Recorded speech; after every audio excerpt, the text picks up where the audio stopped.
नमस्कार दर्शकों, मैं Priyanshi Singh kids on channel में आप सभी का स्वागत करती हूं। आज हमारे साथ हैं सर सुरेंद्र सिंह गौर, जो कि जॉइंट डायरेक्टर हैं कोटा एजुकेशन के। सर, मैं आपका स्वागत करती हूं। सर, बहुत कम लोग सहायक निर्देशक स्कूल पद के शिक्षा के बारे में जानते हैं, तो सर आप इस पद की जिम्मेदारी और इम्पोर्टेंस के बारे में हमारे दर्शकों को बताएं। ये पद कोटा संभाग में 4 ज़िले हैं, कोटा, बूंदी, बारां, झालावाड़। इन चारों ज़िलों में एलिमेंट्री और सेकेंडरी एजुकेशन की मॉनिटरिंग के लिए होता है। यहाँ पर चारों ज़िलों में जो शिक्षा की व्यवस्था किस तरह से हमें करनी है, कोई दिक्कत हो, उनकी समस्याओं को उनको समाधान के लिए ये पद संभाग स्तर पर क्रिएट किया गया है। यहाँ पर हम एलिमेंट्री, सेकेंडरी जितने भी हमारे स्कूल हैं उन सब की व्यवस्थाएं देखते हैं, वहाँ टीचर्स की व्यवस्थाएं देखते हैं, बच्चों के देखते हैं, उनका स्कॉलरशिप वगैरह और एजुकेशन की जितनी भी प्लानिंग से उन सबको इम्प्लीमेंट करवाते हैं। Okay sir. सर, आपकी एजुकेशन और इस पद तक पहुंचने के लिए आपने क्या संघर्ष किया, आप प्रकाश डालिए थोड़ा। मैं एक ग्रामीण पृष्ठभूमि से हूँ, एक छोटे से गांव का रहने वाला हूँ। मेरी प्राथमिक शिक्षा उसी गांव में हुई है। उसके बाद जिला मुख्यालय झालावाड़ से मैंने सीधे हायर सेकेंडरी एग्ज़ाम उत्तीर्ण किया और उसके बाद ग्रेजुएशन जो मेरा था वो कोटा से कंप्लीट हुआ। उसके बाद कोटा से मैंने यहाँ से बीएड की डिग्री ली है और उसके बाद विभिन्न सेवाओं में कार्यरत रहने के बाद मैंने शिक्षा विभाग को ज्वाइन किया।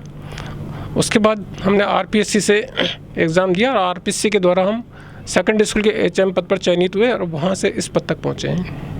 Okay sir. Sir, new education policy से इम्प्लीमेंटेशन पर क्या प्रभाव पड़ेगा, शिक्षा पर क्या प्रभाव पड़ेगा? आज के समाज में जो सबसे बड़ी बच्चों के सामने दिक्कत है वो है रोज़गार की। हमारा बच्चा ये चाहता है कि सभी को सरकारी नौकरी मिले, पर आज के समय में बहुत मुश्किल है। हमारी न्यू एजुकेशन पॉलिसी व्यावसायिक शिक्षा पर काफ़ी फोर्स देती है। कक्षा 6 से ही हम बच्चों को व्यावसायिक शिक्षा के बारे में बताएंगे। उस क्षेत्र में जो भी व्यवसाय वो कर सकता है, जहाँ वो बच्चा रहता है वहाँ पर जो भी उसको व्यवसाय मिल सकता है, उसकी शिक्षा उसको कक्षा 6 से ही दी जाएगी।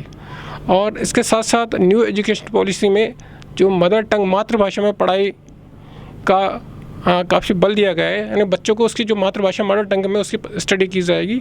और इस जो पॉलिसी, इसके जब परिणाम हमारे भविष्य में सामने आएंगे तब बच्चे खुद ट्रेंड होकर के अपना व्यवसाय खुद स्वयं कर सकेंगे और इससे बहुत कुछ जो हमारी बेरोजगारी की समस्या वो समाप्त होगी। Okay sir. सर, नई शिक्षा प्रणाली में आप किन चुनौतियों का सामना कर रहे हैं? सबसे पहले तो जो हमारे बच्चे हैं उनको जो हम टेक्निकल शिक्षा देंगे वो उसके लिए हमें उसकी मातृभाषा में ट्रेनर को ट्रेंड करना पड़ेगा। फिर दूसरी हमारे सामने कुछ समस्या ये चुनौती आ रही है कि जो अलग अलग क्षेत्र में अलग अलग तरह के व्यवसायों की ज़रूरत पड़ेगी, तो हमें उसी तरह के स्किल वाले हमें ट्रेनर्स चाहिए, जो कि हमें उसके लिए हम ढूंढने का पूरा प्रयास करेंगे कि उस तरह के हमें ट्रेनर मिल पाए और उन बच्चों को ट्रेंड कर पाएँ। सर, आज के बच्चों के लिए आपका क्या संदेश है? आज यहाँ पर मेरे को स्काउटिंग गाइडिंग का बुलबुल इनकी दीक्षा समारोह के रूप में यहाँ पर उनको शपथ ग्रहण का समारोह अवसर मिला है। तो स्काउटिंग बच्चों में एक ऐसी प्रवृत्ति को जागृत करती है जो हमारे समाज के लिए, देश के लिए सेवा की भावना बच्चों में उत्पन्न करती है, समर्पण की भावना बच्चों में उत्पन्न करती है। सच्चे रूप से बच्चे जब इससे जुड़ पाएंगे तो उनमें जो नैतिक शिक्षा वाली बात है वो स्वयं उत्पन्न हो जाएगी। बच्चे स्वयं अपना काम तो करते ही हैं, लेकिन साथ साथ जो असहाय लोग हैं, जिनको आवश्यकता है समाज में, जिनको हेल्प की आवश्यकता है, सेवाओं की आवश्यकता है, वो सब हमारे स्काउटिंग के बच्चे करते हैं। तो ये जो छोटे नन्हे मुन्ने बच्चे हैं जिन्होंने आज स्काउट को ज्वाइन किया है, निश्चित रूप से भविष्य में हमारे समाज के लिए अच्छे कर्णधार सिद्ध होंगे, समाज सेवक बनेंगे, राष्ट्र के प्रति अपनी जिम्मेदारियों का निर्वहन करेंगे और अच्छे नागरिक बन पाएंगे। Thank you sir.